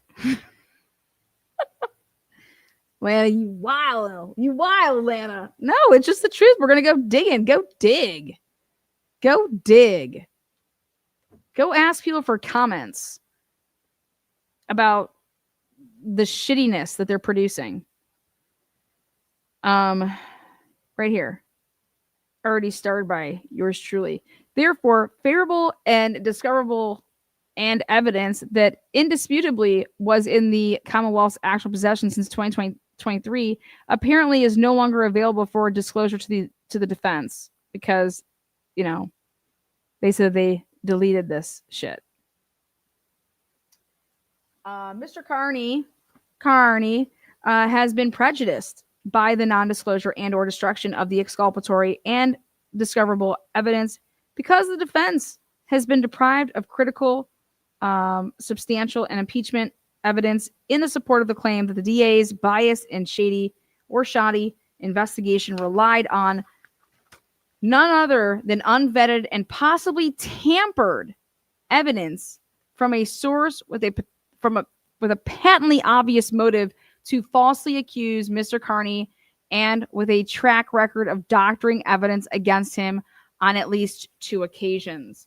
And this is exactly how I felt when the Attorney General's office was contacted in the state of Ohio and who decided to call me because they launched an investigation due to the material provided to them from none other than mentally fucking unstable Lynn Fox, Debris is what I call her. Her name's Debris. And Lynn Fox, she went to Bike Week back in the day, and she literally beat the shit out of her husband at Bike Week. Her husband then subsequently filed for divorce and was like, let me get myself, who's a man, and our children away from your fucking crazy ass. This is the psychopath who decided to come for me. And I'm like, girl, you are a closeted lesbian, first of all. And then there's so many signs because you beat the shit out of your husband who must be a pussy. You are the man in the relationship. And then you want to, make fake accounts and flood my DMs with your panties. Yes. Layla, what's good? Hi, TNT. I vote we are not gonna get fucked 101. Yes. Can you take that class with Miss Oriani? I heard she's a gem. Can you imagine me teaching that class? Oh my God, everybody be signing up for we are not gonna get fucked 101. Who's your professor? Some YouTube guru over there. I just love the class. We're not going to get fucked 101. That is awesome. Sherry D says, Layla, you are an OG at 27 months. Look at you. Layla's a sweetheart. She's a good girl. She's got a good head on her shoulders. Yeah. Crazy closet lesbians. Oh God. Yes. You can see them a mile away with their Subaru and their attached U-Haul trailer. Literally go the other way. Okay. Gotta have some fun. So this Kate bitch, she's just a complete psychopath. She's a sociopath, psychopath. She reminds me of Natasha Cooper. Mr. Mello's communications with Detective Lieutenant Tully and Miss Peter regarding her relationship with and production of evidence to the prosecution, the likelihood that he will contradict, or that he will contradict Detective Tully's claim that he has never reviewed private links sent by Miss Peter, his knowledge of Miss Peter's motive. So basically, they're like, listen, this is now where Mello becomes our defense witness. Okay. We are going to be taking Mello and he will be now our witness. Okay. Because Mello isn't going to, I think Mello realized some things. And he was like, I am not going any further. Like, dude, I'm not doing this. Like, this is insane. That's what they can think of, because why would he bow out, right? And they can say, oh, well, he was pushed out. No, he got sick and shit early on, though. He wasn't pushed out right away. He was sick for a little bit. So don't kid yourself there. He was sick. But basically, Mello can show that all of this stuff has existed. So, and here's me. Yeah, exactly. We're going to make him, Mello, an essential defense witness at trial, because we need him to impeach the shit out of these people. And we just don't believe that Mr. Mello is going to, we think he's going to fall in line. It's probably because Mr. Mello has Harvard breathing down his back. See, I told you Mark Betterow probably called up Harvard and was like, yo, are there any disciplinary things that we know about Professor Mello over there that we can use? Lori's like, I'm from Ohio. We're badasses. All women need to realize the power of the Sherry. Sherry, baby. Mello's famous moment. Judge, I can't bring the whole internet into court. No, he just brought it in his bedroom, though. What a fool. What a fool. Run around. Calling up, hey, can you go send people down to the Canton 9 and start arresting people that are protesting outside of D&E? What a tool. Harvard produces soft hands. There you go. She said it. Mr. Mello, oh God. Mr. Mello also made himself a material witness when on November 5th, 2023, in his official capacity as Mr. Carney's prosecutor, he called the fucking police, advocating on behalf of witness Chris Albert by seeking to have peaceful protesters assembled across the street from Mr. Albert's pizza shop charged with witness intimidation. Mr. Mello's conduct and credibility will be key issues at trial, and it would therefore be improper for him to represent the Commonwealth and defend himself as an unsworn witness. Oh, there it is, Rule 3.7. Mr. Mello must be disqualified pursuant to Rule 3.7, which mandates that a lawyer shall not act as an advocate at a trial in which the lawyer is likely to be a necessary witness. The court has disqualified Mr. Mello from prosecuting Mr. Carney in docket number 2482 CR 00043 for the exact same reasons being sought here. Now Miss Oriani goes ahead and she stars this because she's just one heated bitch. Accordingly, for the reasons detailed in this affidavit, its exhibits, and the accompanying memorandum of law, the court should dismiss the indictments against Mr. Carney and disqualify Mr. Mello, or, in the alternative, order an evidentiary hearing, bitches, on the motions because the prosecution has prejudiced Mr. Carney by A, intentionally impairing the integrity of the grand jury proceeding, and B, failing to disclose specifically requested exculpatory and discoverable evidence in their possession, custody, and control. And Mr. Mello's conduct has made him an essential defense witness.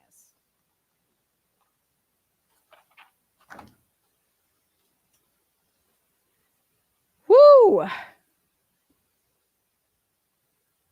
That is where I'm going to stop right now, because we'll get into the need to silence Mr. Carney. Oh, how can people think that they can just silence you? You know, think about back when we were in school and someone said something to you, or someone said something about you. Okay, the principal or the teachers would just say, "Hey, if you have nothing nice to say, don't say anything at all. Don't do that." We didn't get expelled from school for saying something. Okay, we weren't expelled from school for, you know, our words. If you were, well, shit, your parents are not. Your parents should be blamed for that. But you had to do something. Like actions, fighting. That's violence, not coming to school, skipping a class, that's what you would get detentions for. Repetitive, then you'd be, but I've never, ever, ever heard of anybody getting expelled from school for saying, "Go fuck yourself. Fuck you." Well, I think your class is a fucking joke. If I said that to you and I did not disrupt the class and I just said that to you after school or after the class was over, I said, "You know what, Mr. Smith, your class is a joke. I think you're a joke. I think your assignments are a joke. You want me to trace the fucking map and you're giving me points to trace the damn map. I'm over here trying to learn. Your class is a joke. You have no order in this class and you're just here to pass out grades to athletes. You're a fucking joke." Well, private schools is different. The one and only time I cut school, I got suspended for too many days this year. Sherry. What's up, Sleuthy Goosey? Where you been? Where you been hiding? My school was a public school, regular school system in Utah, but we weren't even allowed to say God, like the word God. I could see that in Utah. Yeah.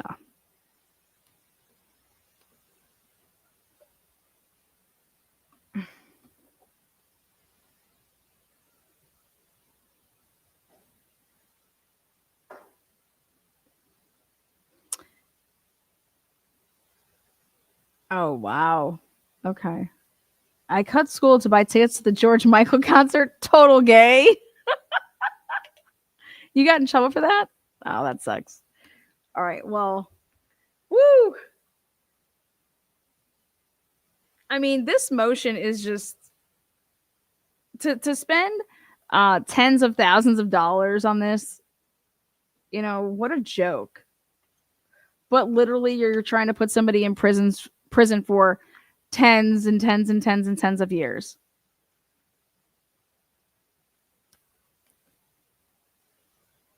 Why isn't Banfield covering this? Why isn't Court TV? Has Court TV covered this?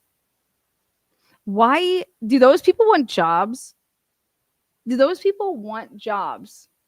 you understand if people don't have freedom of speech, they won't be able to interview anybody. They won't have a fucking job. How about that? Do they know that? Do they get it? Do they understand the concept yet? Hey, you assholes, you're not going to have a job. There's nothing to discuss and interview and people to go get to bring on your stupid fucking channel, your television show, because nobody's going to be allowed to say anything. Do they get it yet?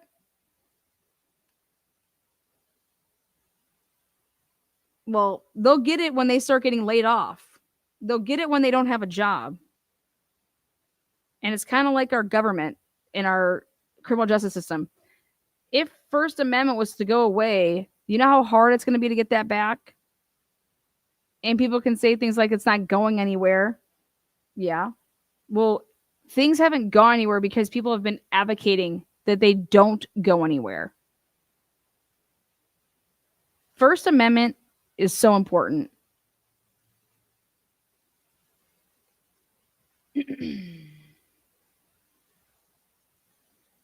Exactly, Bunny. They're too worried about Brian's selfies. Amen. So I can't wait, though. I can't wait until I mean, it's already starting. That's why they're all on YouTube. Mainstream media's numbers are so fucked that all of their correspondents and all of the broadcasters, they have YouTube channels now. I just love it. I absolutely secretly and openly love it. Like, love it. They used to look down. YouTubers. Bitch, you a YouTuber.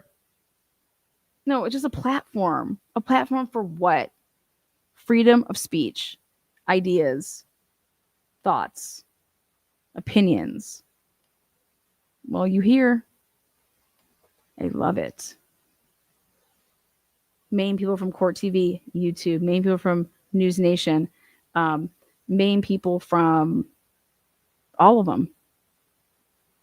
YouTube. Fuck yeah. I love it. And I love you guys. Now, who wants to have some fun tonight? I want to have some fun tonight. Because tomorrow I'm going to roast Ashley Jennings and Bill Jennings. So tonight, join me back later. But, oh, they did. They both went to Suffolk. Yep, they got a, there you go. Oh, he did? Metadata see the Suffolk thing through me too. It says Costco went to Suffolk too. Yeah, there you go. Well, we'll call them. What a shitty school that's producing shitty results. Ohio State producing nothing but championships over here. Man, I am so pumped for tonight. Yeah, I renamed him Bill Jennings. I did. I'm going to start talking about the Delphi case, Sleuthy. Don't know if people are ready for this. Why aren't people talking about the Delphi case? The Delphi case should enrage the world. How come it's not?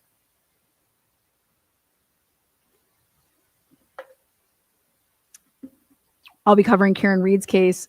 You see all the exhibits. I was there for a lot of trial. Which ones? The Delphi, like, what do you mean? I would like to know what you think about it. I would like to know your opinion. You put a lot of time into the Delphi case.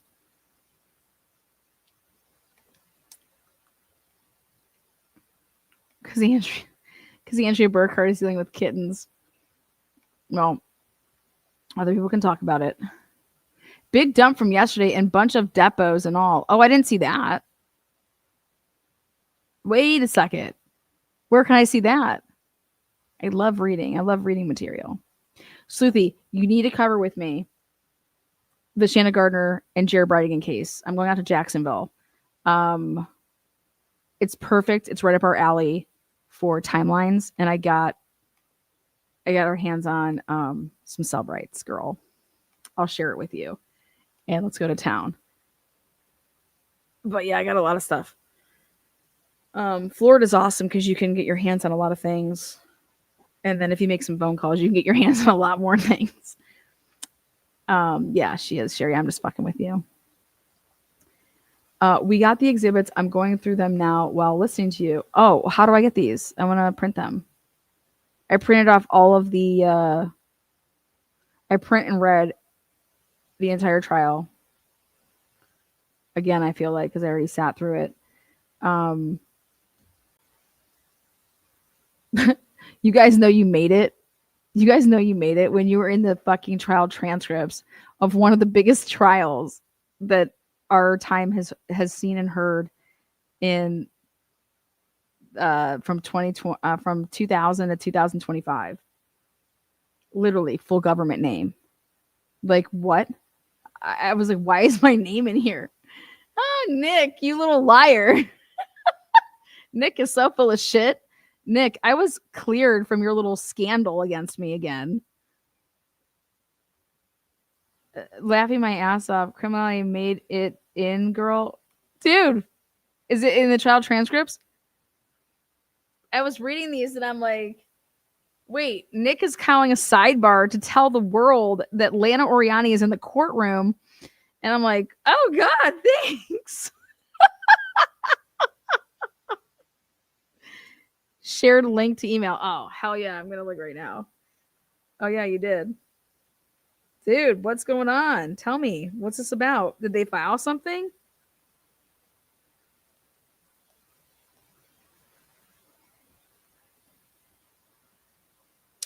Depositions. Oh, shit. I'm going to have a heyday. Okay.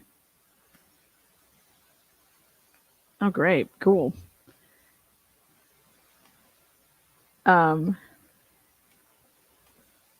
Yeah, when she was asking Mola who she watched, oh, but they spoke about you a ton. Yeah, can you believe that? I was like, first of all, those people lied. That's not what I did. And guess what? I got detained, and the guy's like, you can go or sorry. And that was in Allen County. And I was like, are you sure? I'll even give you my cell phone. I would never give that up. And he's like, no, just hang tight for a second. We're watching your YouTube channel. I said, okay. I said, okay. And he's like, yeah, no, you're fine. You didn't do anything. I was like, I know. I said, but do you want me to put a FOIA in? I want to know who called my name in. He's like, yeah, you should probably do that. I was like, okay, thank you. And I was like, he's like, yeah, no, you're good. I was like, I was fixing your guys' mums last night that were blowing all over. Whoever your city workers are, they don't know how to plant mums. Make sure you like and subscribe. Wait, what? Wait, what? Yes, like an MRC call. Yeah, somebody did, and I was like, I wasn't doing what you said. I was like rehearsed. I was repeating the Runaway Jury. I was like, have you ever seen that movie with Gene Hackman? And then the motherfucker dies. Poor Gene. Free Ricky, totally innocent. That's what should have told them to make sure they like it. Oh no, I did. He asked me what my channel was, and I was yeah, no, I did. No, the one little guy, he was young as hell. The one of his like little deputy, I don't know what he was. And then when I got to Delphi, they pulled me over. And they're like, you didn't put your blinker on. I said, okay, you can say that, but I knew that I did. I was like, what? And then he's like, why do you have the license plate that you have?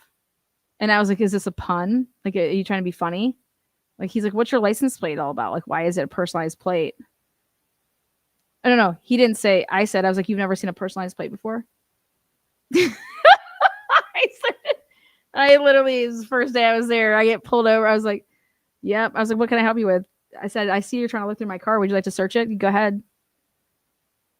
I was like, don't let the sexy snake bite your dick. I got, at least Gall didn't make them destroy your phone. Yeah, I was like, there's nothing here to see. They're crazy. I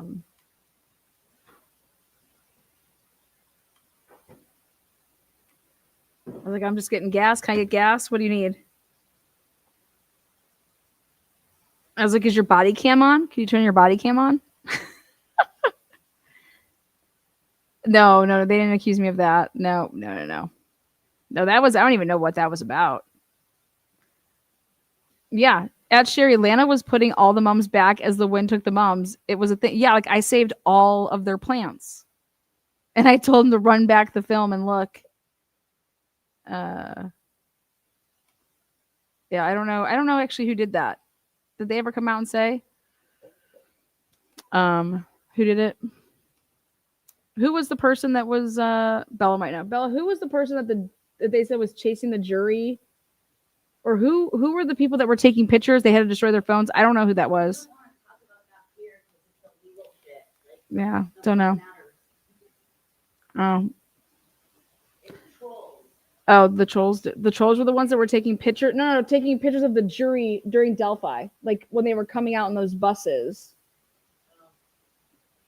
Yeah, it was a student. Yeah. People were taking pictures of witnesses? What? You don't know? All I know is I went up to Brad Weber and said, Brad Weber, why'd you do it? I didn't get a picture of him, though.